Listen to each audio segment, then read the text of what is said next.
Greetings gamers, welcome to AccessEuphoria. I am Johnny and it's awesome to say that again. It's been a while. It sure has been a while since we've been here, obviously on YouTube, doing an FM20 or FM series. If you missed the video where I explained where I disappeared to, then I'm not going to go over it again in this one. Go check that out if you are interested, but if not, we are here, and you will have already seen it in the title and the thumbnail, but we are here with IFK Goteborg. I think that's how you say it. And what better place to have my office than IKEA? And there's a random lady over there watching me, probably disapprovingly, seeing as I've just made this table my office. But yeah, gotta have a bit of IKEA as a background. Office. When we're managing in Sweden. But yeah, super excited.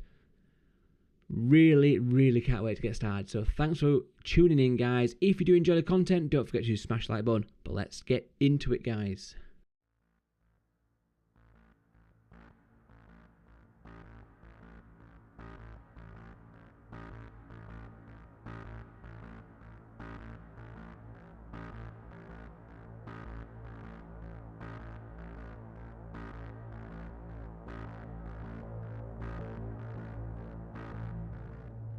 Now, obviously, if you've been with my content for a while, you'd know that I butcher pronunciations and names, and I'm probably saying this completely wrong as well, but I kind of, from looking at Google translating a few little videos, it seems to be Goteborg. Now, obviously, for me, I think as English would probably say Gothenburg and things like that. Do let me know what's the best pronunciation. You know me, though, I do tend to butcher it, but I will give it a go, and it's probably going to be at least a laugh for any Swedish guys and gals that come along, looking at me absolutely butchering your language, but I do try. But here we are then, we've taken over. So obviously you can have a little pause and, that's kind of flipped very quickly. A pause and look at this in more detail if you so choose. You can see here though, club history. It's won a couple of Euro Cups in the 80s. It's got a few Swedish Premier Division titles, most notably in the 90s, really strong there. Recent one in 2007, so quite a hiatus away from it. Swedish Cups then, 2013-15, so semi-recently we've got some history there, and a Super Cup in 2008. 3-star reputation, so a good club. Obviously, our nation's about 22nd ranked nation, so this series will very much be a hybrid. If you've watched my content for a while, with the Celtic, with the AIK series in Sweden, with FC Midland and so on, we very much do like a building a nation, where we're obviously trying to improve Sweden and the leagues and things like that to get more Champions League and attract better players and all that kind of good stuff. We're also doing a bit of a road to glory and kind of building this club up. So we obviously want to make IFK Goteborg kind of the best club in Europe, but also improve the Swedish league so that we can try and get like some automatic Champions League qualification, which brings us more money and helps us grow the club. So it's all kind of interlinked. So it's kind of a bit of a hybrid, build a nation, develop the club sort of series. And I think it's going to be a lot of fun. There's a few little things to this that I think is going to make it very exciting, which we'll cover shortly. Obviously, you can see the facilities downside. Really good stuff there. Decent stadium, built recently. Great training, good youth recruitment. We're not really too bothered about that because we're not going to be playing their way. Work within wage budget, strive to make progress on and off the pitch, whatever the hell that actually means. Top division, they want Premier Division, they want top half, which I think should be doable. You'll see kind of where we finished recently in a second, and then reach the semi-final of the Swedish Cup as well. So we'll see how we get on with those. But I think we've got a really decent chance of doing some good stuff with this club. Obviously, in the future, they want to work towards getting the Europa League. I'm hopefully going to try and target that the first season, though. I think we're in a decent position with a few little tweaks here and there. We should be all right. So let's get into it. Now, the first thing you'll notice is there is 2 little managers here. So I'm going to retire this one. That is because what I've done, and I want to show you all this so you can fully see it. Literally, I have just added the new manager there, as you've just seen. What we've done here is you get an option when you're starting the league. So I've purely got the Swedish sort of league loaded. I have sort of 310,000 players loaded, though, in the database, which hopefully will sort of not give the same issue we had with the FC Andorra series, where it kind of dried up with a lot of the players. We've got a far bigger pool, but it's all kind of added into the database rather than having leagues loaded. Now, what it'll allow me to do is I could choose when to start a league. Now, obviously, in Sweden, the leagues run, if we sort of look at the schedule, you can sort of see here, from around about the sort of April, I think then, March, April time, if you sort of, I suppose February if you include the Swedish Cup. to the end of the year, October, November. So they don't run the conventional English sort of, July, August to May time frame. So it's kind of years. So 2019, 2020, 2021, that kind of way. Now, what it means is, obviously, as we talk now, they've actually played the 2019 season. Now, I could start in January 2019, but then it kind of means that it's quite a far away behind where we actually are now in real world. I could start, it did actually give me the option to start in sort of early January 2020, but I decided to go in the middle. I chose the option to start with European fixtures, so in like July, August time. I think it was like mid-August. And basically, I then created a random manager. You just saw me retire there. I went on holiday up to the 24th of December. I've then added a new manager, and here we are in this club. So basically, what I've done that for is that it's given the database sort of 5 months-ish to pull some region players. And hopefully it gives us a few more region players already knocking around in this save to go and get. It also kind of means that things have happened in the database, so people might have already done some transfers here and there, and just things are happening. So it's not quite a plain standard sort of database as well. So, some of the free transfers might have gone to clubs and things like that. So it just means it's a little bit different. So that's kind of the background of where we are, just so you all know, just so I don't get any questions about, oh, how come this was like that? Why was, there a second manager and things like that. That's all it basically is. I thought if we just started in the January 2020 sort of default option, it offered a lot of the players, let's say the free transfers, are still all going to be there. I don't know, it just kind of feels like you're just kind of dragging the old database forwards rather than starting a fresh one, which I feel like this is kind of more of a fresh way of doing it. But we'll see how it works anyway. Now, let's get into a few things. So we've obviously looked at the vision and all that, so we'll come around that in a minute. This is our first episode. So we're purely just kind of a bit of a look at the club. So you've seen a few of the things about its facilities and bits there. Obviously, you can see it on here as well. The value, you can see the derbies. We do have a historic derby, a fierce rival actually, with AIK, which will be interesting because on my manager profile, it will be listed as a favourite club. If you can sort of see anywhere, where does it? Where does it actually show your favourite clubs? Am I just like being blind here? It feels like this is a little bit not quite like. Why is it saying select? What am I selecting? Don't quite. Is it the picture maybe? I think it's maybe the picture. I don't know. This is a TCS skin, so I've not really ever looked at this page on it before. Yeah, I don't know where it is, but basically I have Pagon, I have AIK, obviously FC Midland, and obviously Leeds, my club I actually support in real world. They're all my kind of favourite clubs. So I'm sure I'm going to get a few questions about why I support a rival and things like that. But hey ho, it'll be a bit of fun. So the club and the squad you can see here, it's pretty decent. We've got some quite quality players at this club, which is quite decent. Aish, Krishnavilli, Yusuf, Soda, Sana, they're all looking like our sort of better players. Potential-wise, we do have a nice bunch that have got 5-star potential. Now, obviously, we've got to remember we are in a lower tier league. And obviously, we're not even the best club in that league as well. So this 5-star potential doesn't mean they're the next Messi. It just means they're good quality for this division. But we'll probably find in a year or two's time that'll actually have gone right down to like 2-3 stars. So, don't get too overhyped by that. But what it does mean, though, is at least I've got some players that can develop. And that's always a good thing. The main thing for me, though, and that is something I've noticed when I've had a quick little flick through at things, obviously, the rules. I don't remember this, so please do let me know if this is like you'll put any Swedish sort of football fans around in watching this.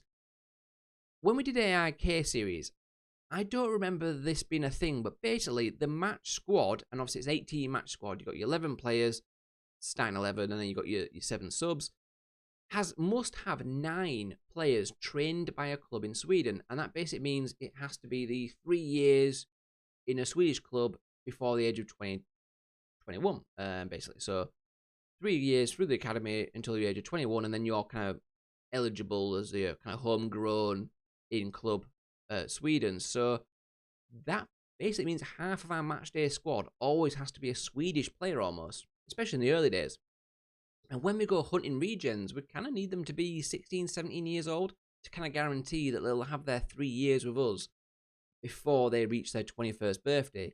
I'm not sure how it works really when you're 18 years old. If it says 21st birthday, obviously depends when your birthday is. Being 18, 3 years you might actually be past that, but it'll still be the season. I don't really know how it works exactly, so I think we'll probably mostly target the 16, 17-year-olds, but it does put a big pressure on having homegrown Swedish players. So I think that's going to be a really interesting little challenge for this series. It's not just going to be, we're going to just go out and mass sign loads of different nationality regions and stuff. We've really got to work on homegrown players, which I think is kind of cool. It's not something we've had to do a lot.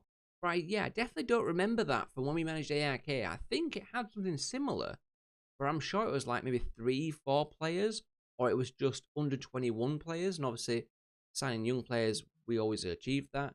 I don't remember it being 9 Swedish homegrown players. So do let me know about that one, but that is definitely going to be a bit of a challenge. You can obviously see the prize money and things there, and obviously, otherwise, the rules are pretty standard. It's just that one that's kind of the standout one to me. Other things to let you know for then. So tactics-wise, this is kind of a little tactic I was playing around in my little... Obviously, because I've not been doing FM for a while, I had a little bit of a play around. I actually managed AIK, and that's kind of when I was like, ooh, Sweden, let's manage in there. And obviously, I want this database in this series. I just managed a random one offline. I've managed a bit of Leeds for a bit, just to get my eye back in. And I was messing around with some strikerless formations. I just couldn't get any strikerless tactics to work. Then I kind of had a little look back on my YouTube channel to when we managed AIK. And what we used... Well, it was something a bit like this. Let's just kind of like put it together just so you can see. So it's kind of a 4 at the back. Obviously, don't ignore the roles right now, but it was kind of a 4 at the back. And this kind of, so 4-3-2-1, something like that. And I think that's what we're going to go for this time around. We're probably going to go around like a tiki-taka style, because that's kind of what I like. I want to try and hold possession. But we'll probably adjust it slightly in a few areas over pre-season. But I think that's kind of going to be our shape. We'll probably maybe have the attacking mid on more support and maybe go for like a shadow striker. I do like a shadow striker, even though sometimes it can be a bit hit and miss getting to work. Maybe a D-line forward, maybe more than a poacher or something. I'm not sure on that one. We'll see what's around. And in here, we're probably going to need like a ball midfielder, I'd imagine, just to try and sort of give us a bit of strength in the midfield. Probably use wing backs on attack or something to give the width. We'll have to sort of come that all together. Not sure what these roles will be. Do let me know in the comments what you sort of would recommend roles-wise and any little bits in here for this kind of shit. But yeah, you know me, not a massive fan of wingers and things like that. I do like to kind of use wing-backs. I feel like they get better ratings than sort of wingers that just seem to go missing quite a lot. But yeah, I did sort of try around with a lot of strikerless tactics, things a bit like that and so on and so on. I don't know why I said that twice. But I really struggled to get them all involved. It really just seemed like they didn't seem to get involved until you put a striker up there with them to lead the line. And then they started to become a bit more involved and actually did better than the striker, which was weird. I don't know. It just seems a little bit odd. With no striker, they sort of just seem to be a bit missing and a bit crowded out. Put a striker in there, and the striker does nothing, but then the AMCs do all the work and do great. Really weird, but that's kind of how I found it a little bit when I was messing about with more so my Leeds little series I did. So yeah, that's kind of the tactics I'm looking at, guys. In terms of staff then, we've got pretty decent setup here. Nothing too spectacular, but nothing awful either. We've got a really decent setup. 4 scouts already, chief scout, director of football, data analyst, a couple of physios. Although I do notice we're only allowed 1 physio and we've got 2. So I'm definitely going to have to straight away on the vision see if we can increase that. And we can increase that. So I will ask about that. I can increase the scouts, hopefully. So I will ask about that as well. Finances wise, you can see here we've got a transfer budget of £6 million. Now that's because obviously the season has kind of played out a little bit. So it's got to the end of the year and it's basically given its entire budget, its entire basic balance as a budget. Now, if you look at the projection though, it's not brilliant. We're down to lose money. I think some of that will be the fact that maybe Europe is kind of counted in there, or maybe sponsorships or something. I don't really know, but something's probably in there as well, because we know we're not spending loads, but I definitely think we're not going to be getting, that's definitely not every year we're going to get £6 million. I think we've pretty much got this budget now, and that's it until we sell players or get in Europe. I don't think we'll get another increase to that budget. I'll be really honest with you guys. So we're going to have to spend it wisely. The thing is, we're definitely going to have to chuck probably about $1 million onto the wage budget. You know, it's a bit low. We've only got 5k available. I think we need to bump that up into the 50s. So that's going to eat quite a lot of the budget. I don't know about other things going on, scouting budgets and things. We might have to eat into there as well. It's going to be an interesting one, guys, for sure. But yeah, we've got 6 million. It sounds a lot, but really, we're going to have to adjust it. And that's going to have to last us until we can sell some players for big money. Or we can get in Europe and earn some European sort of TV money. So it kind of has to do as, I'd probably say, for the next couple of years. So it sounds good now, but when you think about it, it's going to be a tough one still. What else to really show you then? So yeah, I think basically the main thing I don't think I've showed yet is how the league finished then. So the whole point of kind of loading the league mid-season and then sort of letting it progress also meant that the teams were playing. So players were performing and scoring goals or missing or whatever. It just means the database is a little bit more alive than just starting it fresh in January, because even though you've technically played a season behind, it doesn't really simulate that season and stuff like it does if you actually let it play out. So if we look now at the stages and go to last year, you can see there that Göteborg finished 6th in the league, with Hammarby, Kalmar, Malmo, Häcken and Djurgårdens eventually winning it, obviously up in that order. Malmo struggling, they're definitely the biggest team and the favourite team in this division. They're about 11 points behind Djurgården, so not having the best of seasons there. They did get in Europa League though. Norrköping, another decent side, but they struggled just under us. And AIK, obviously who we managed a few years ago, and again I'd probably say like the second, third biggest team in the division. Obviously won it in their recent history a few times. Coming 8th, not ideal for them. And what was actually kind of weird is when I got to December and I went to sort of add manager, I noticed that AIK had just sacked their manager at the end of the season, obviously underperformed. I was like, oh my god, do we go back to AIK as a kind of a revisit series? But I was like, no, let's try someone else. Let's try someone new. And I just decided to pump for Göteborg. I didn't actually really look at them too much, but I then had a little flick through, and what I saw, I was like, wow, yes, we've got to choose these guys. And obviously that's why we are here.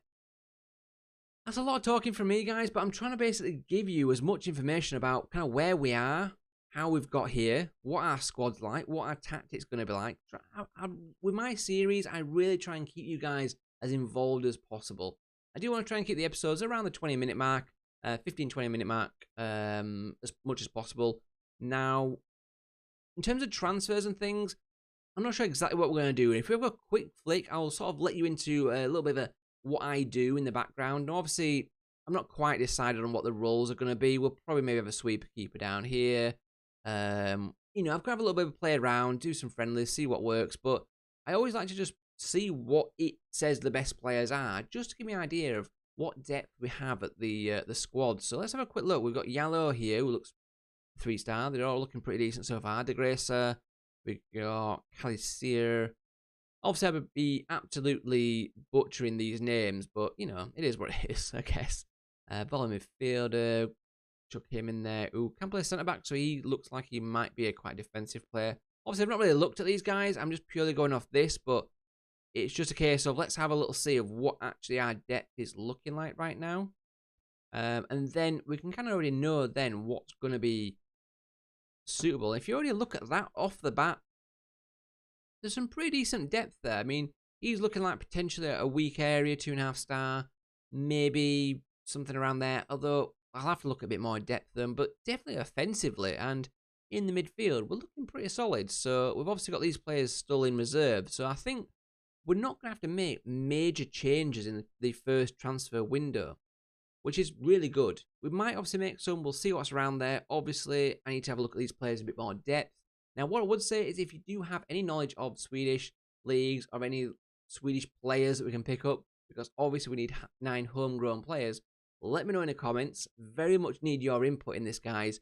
But also, if you've got any little ideas of what would work well in this kind of formation, drop them down below as well. And just anything in general about IFK, Göteborg, or the Swedish Premier Division, let me know down below. But thanks for watching, guys. That is our first little opener to the series done and dusted. In the next one, then, we will come and see, well, basically, what happens in the Swedish Cup. And we'll talk about that a bit more in terms of how it's a bit different to other leagues. in that next episode. We'll see kind of what goes on there. We'll have hopefully done a bit of transfer business if we need to, and we'll be kicking off the season. So lots to look forward to. Thanks for watching. We're back in business. Ciao for now, guys.